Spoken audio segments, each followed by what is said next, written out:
Agradecer a presença aqui do nosso Tenente Coutinho, ali na...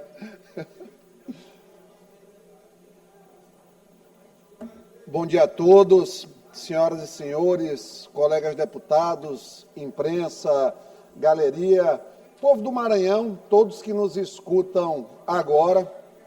É importante a atenção a este pronunciamento, tendo em vista que é uma reflexão sobre as nossas ações, deputado Eric, deputado Wellington. Senhor deputado Wellington, sabe o histórico de 2015 a 2022 no estado do Maranhão. Deputado Catulé, eu nunca vou me esquecer. Desembargadores com suspeita de serem grampeados pela Secretaria de Segurança Pública do Estado, deputados submetidos aqui à perseguição, principalmente Vossa Excelência, deputado Wellington, lembro da deputada Andréa Murá, Souza Neto, processos, perseguição, auditoria no sistema Guardião. Vocês lembram aí da imprensa desse Guardião aqui no estado do Maranhão? Era famoso.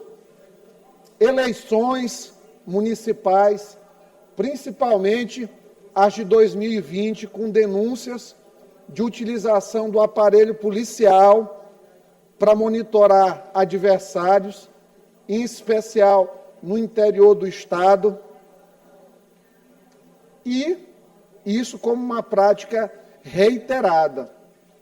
Pois bem, veio 2023, veio 2024, veio 2025.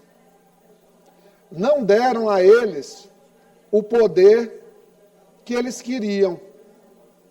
Não mantiveram com eles os milhares de empregos que eles sempre tiveram. Não estenderam eternamente a eles todos os benefícios que a gestão lhes dava. Revolta e animosidade. Transformaram a Assembleia hoje não mais apenas num Estado de Direito aqui. Hoje a gente vive, deputado Júlio, um estado de versões nessa casa. A habilidade advocatícia, ela é confundida muitas vezes com a flexibilidade dos argumentos, sempre no sentido de criar e construir a melhor narrativa. Falam de imunidade, prerrogativas parlamentares, mas são os primeiros a pedir que as palavras dos colegas sejam retiradas dos anais da casa. Isso é preocupante, quando o discurso ele é muito diferente da prática. Quando a suposta honestidade é um termo utilizado apenas mediante conveniência. Quando a palavra justiça é um consectário apenas das suas aspirações.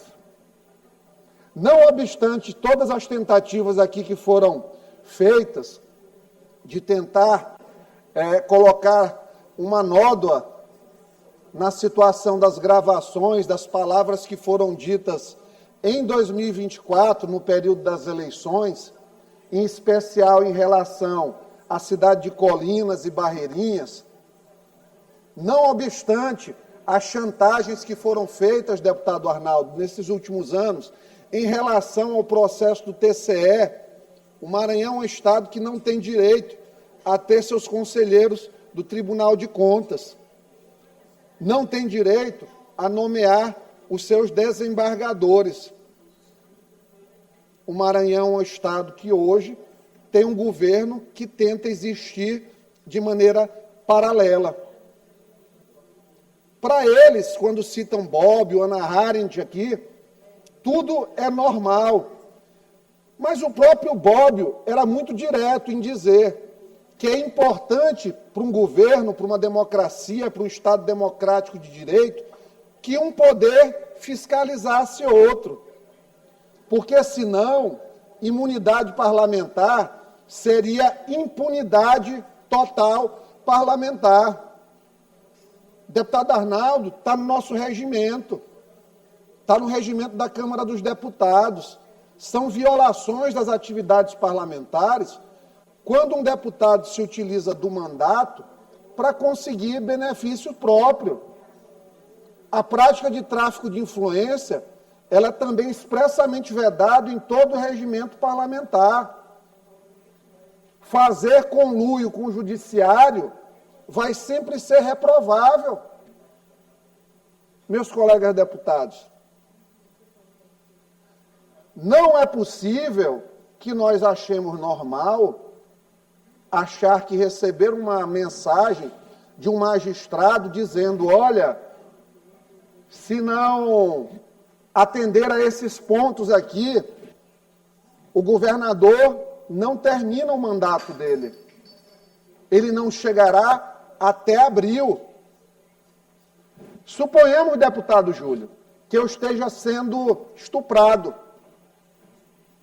Eu aqui, vítima de estupro. Imagina um mundo em que eu não pudesse ser estuprado dentro de casa pelo meu pai ou por um parente e não pudesse ligar as câmeras para registrar, deputado Neto. Imagine eu ser chantageado o tempo todo e não ter a quem recorrer. Porque até onde eu sei, ainda nesta democracia, quando um parlamentar federal, ele liga para alguém dizendo que as vagas do Tribunal de Contas, elas estão condicionadas ao cumprimento de um acerto político em Colinas, em Barreirinhas. Até onde eu sei, eu devo fazer uma denúncia para a Polícia Federal, porque se trata de um crime cometido por um deputado federal. Se houver indícios durante a investigação, será levado ao Ministério Público Federal, o Procurador-Geral da República, que apresentará ou não uma denúncia. E se for julgado, será julgado pelo Supremo Tribunal Federal. Agora, imagina a situação. Iglesio denuncia que está sendo vítima de estupro, de ameaça. O delegado foi indicado pelo melhor amigo do estuprador. O juiz que vai fazer o julgamento do caso é compadre do abusador. Será que Iglesio realmente não teria direito de ter para si as imagens, as filmagens, para mostrar na opinião pública, tendo em vista que o sistema de defesa está completamente corrompido, para dizer do que está sendo ameaçado? Meus amigos, até quem faz oposição, se tiver um mínimo de empatia, vai entender que o jogo que tem sido jogado aqui no Maranhão é muito mais pesado do que qualquer coisa que já existiu aqui no Estado nos últimos 50 anos. Nunca aconteceu uma coisa como essa. O governador do Estado, entre acertos e erros e defeitos e problemas e virtudes, ele não consegue governar. Ele vai fazendo aí todo dia, com grande luta, um esforço gigantesco para governar. Nós temos partidos aqui no Maranhão que hoje têm suas decisões vinculadas a desígnios e desideratos do ministro do Supremo Tribunal Federal maranhense. Aqui, do Estado. Mas, eu sempre disse isso aqui ao pessoal do governo, com quem, vez por outra, tem a oportunidade de dialogar. Vocês estão lidando com pessoas altamente perigosas. Por quê? Primeiro, são muito inteligentes. O primeiro reconhecimento que se faz a um adversário é a qualidade dele, para que o menosprezo, deputado Arnaldo, e os sentimentos jamais seguem a visão e impeçam a pessoa de entender o que está acontecendo. O Flávio Dino tem projeto presidencial. Todo mundo sabe disso, que convive com ele. Para ser hegemônico no país e chegar até lá, o primeiro passo para qualquer político é ser hegemônico no seu estado. E é por isso que ele não abandona os assuntos da paróquia em São Luís, no Maranhão, em Barreirinhas, em Colinas, em Pastos Bons. Onde tiver uma paróquia a ser resolvida, ele vai querer participar. Onde tiver um deputado com problemas no Supremo a resolver e dono de um partido, ele vai puxar para o lado dele. Foram feitas tantas promessas, se sabe aqui, de resolução de problemas jurídicos no Supremo. Foram feitas promessas para deputados aqui no TSE, para manterem seus mandatos.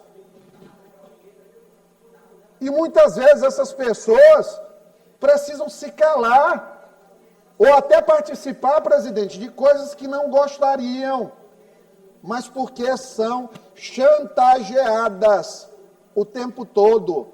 Porque chantagem não é colocar apenas uma arma na cabeça de alguém, não é colocar uma faca no pescoço. Chantagem é aproveitar-se da fragilidade da pessoa, da necessidade da mesma, e fazer promessa de paga com benefício ou proteção. E isso existe hoje, infelizmente, no estado do Maranhão. O Supremo Tribunal Federal hoje é um órgão político, stricto sensu, não é controle constitucional, não é revisora de instâncias superiores, infelizmente não é. E agora querem fazer aqui a construção de versões. Versões. Todo mundo sabe. Colocaram Márcio Gerri Saraiva Barroso, Diego Galdino, Rubens Pereira. Se sabem os conteúdos dos áudios. Boa parte daqui já ouviu. A imprensa, desde o ano passado, sabe o que aconteceu. Mas agora, na iminência de vazamento desses áudios para a revista Veja, e hoje também a gente vai falar sobre esses áudios para o pessoal da revista Oeste, às 15h30. Quem quiser assistir, está convidado para assistir. Me convidaram agora pela manhã. Então, nós temos aqui hoje uma situação em que o governador não consegue governar porque tem uma trava o tempo todo lá em cima. E aqui tem a tropa de choque, a infantaria. Foi colocado nos áudios, todo mundo sabe. Márcio Gerri dizendo que precisa ter o cumprimento dos acordos de Colinas para que a situação do TCE fosse encaminhada para ainda discutir, porque não havia garantia jurídica. A outra pessoa citada, o Galdino, esse eu não ouvi o áudio, mas dizem que falou expressamente o nome do ministro. Espero que isso vaze, de fato. O Rubem Júnior, pasmem vocês, foi a pessoa que veio, porque o Rubem Júnior é aquele cara que está com um pé aqui e um pé aqui. Ele fica se equilibrando. Ele não sabe direito onde ele está. Ele tem aquela paixonite juvenil pelo Flávio Dino, mas ao mesmo tempo ele não quer deixar de ser governo. Então ele fica se equilibrando nisso aí. Ele foi o único cara desses três que veio com ânimos de tentar ali pacificar. E para vocês verem como o pessoal é do Flávio. É o único que eles citaram aqui para queimar. Por quê? Porque se chega no Márcio Gerri e chega no Galdino, tem imputação direta ao ministro do Supremo. Quando coloca o Rubem Júnior, não. Pode queimar o Rubem Júnior, porque o Rubem Júnior, ele é mestiço. E está aqui. Só apareceu para falarem em suposta defesa do Rubem Júnior. Mas este artifício, ele é muito bom do ponto de vista da concepção retórica dele, porque ele, na verdade, é uma defesa que, na verdade, está entregando para os lobos, o Rubem Júnior. E foi o único cara nesse meio que tentou, de fato, a pacificação da coisa. Só que tem situações que não dá para pacificar mais. Isso não dá. Porque eles sobem, presidente, aqui pedindo para se jogar na democracia, nas regras do jogo. Mas eu queria que me apresentassem em que manual de democracia está utilizar o judiciário como ferramenta de troca de posições políticas no Tribunal de Contas do Estado do Maranhão. Qual manual de democracia que diz isso? Isso é crime, tráfico de influência. É crime. E pronto. Agora querem desqualificar, criar uma estratégia de desqualificar a denúncia para dizer que foram gravados. Eles sabem que não foram gravados. Se alguém está sendo vítima de ameaça, de processos, de prisão, se seus irmãos estão sendo ameaçados de prisão por conta da utilização de um aparelho judicial, não é crime você gravar. Mas querem transformar isso num crime.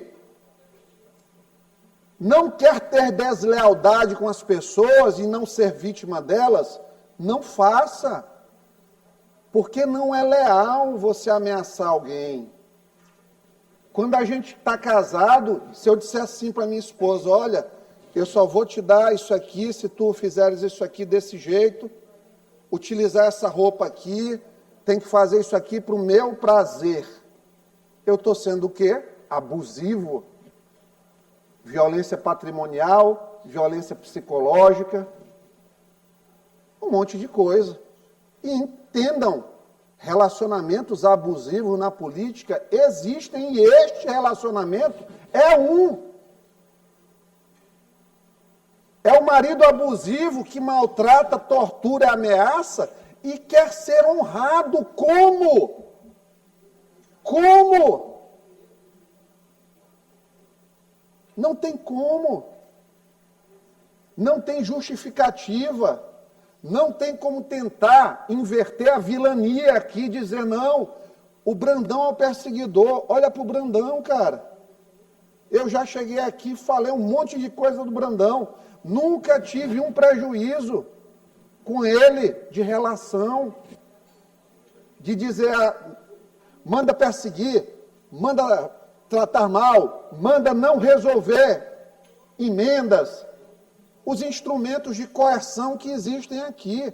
E olha que tem dia que eu fico chateado com o governador. E aí?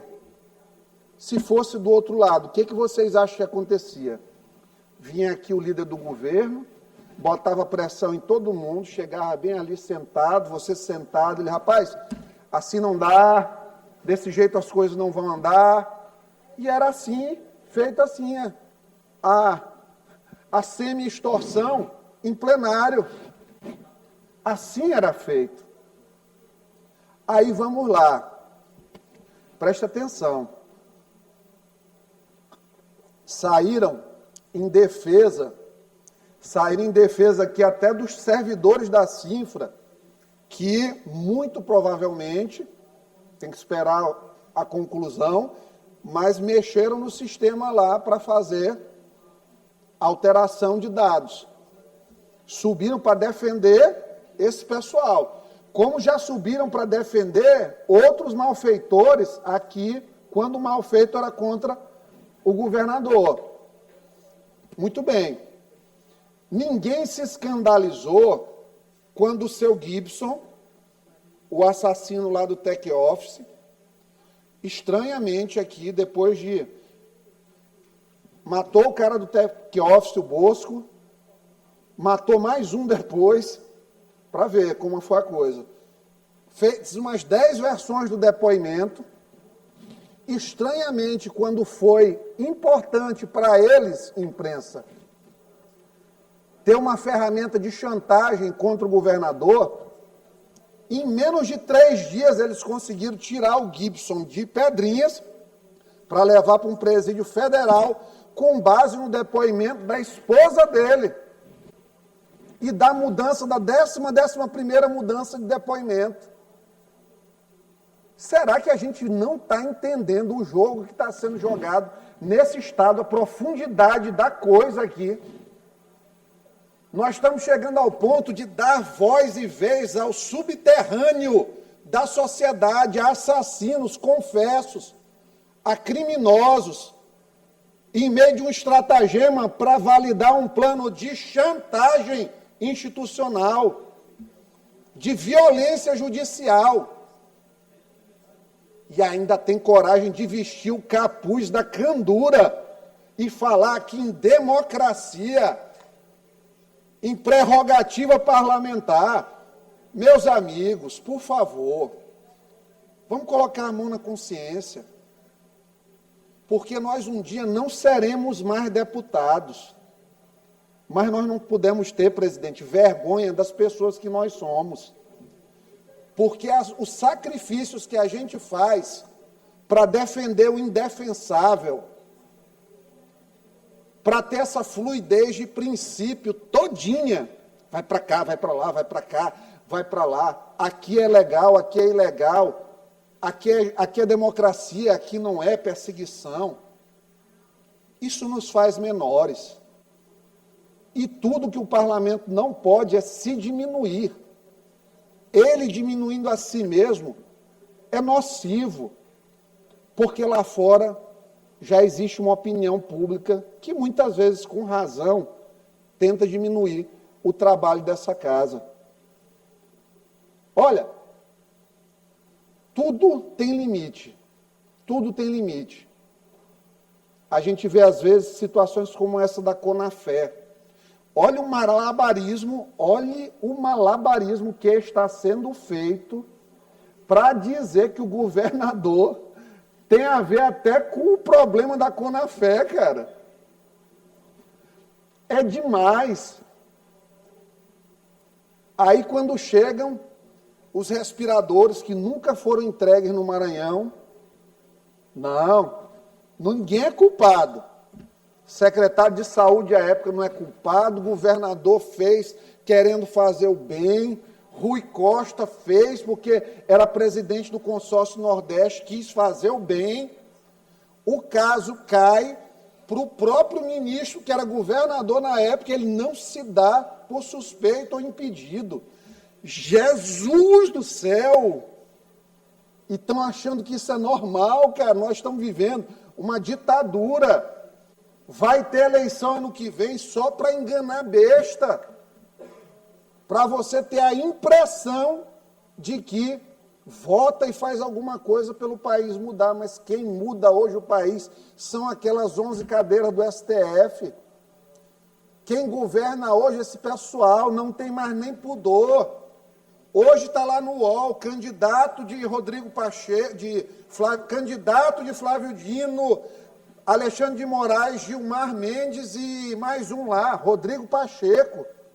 Candidato de Alcolumbre, está lá escrito, Alexandre de Moraes se encontra semanalmente com Pacheco.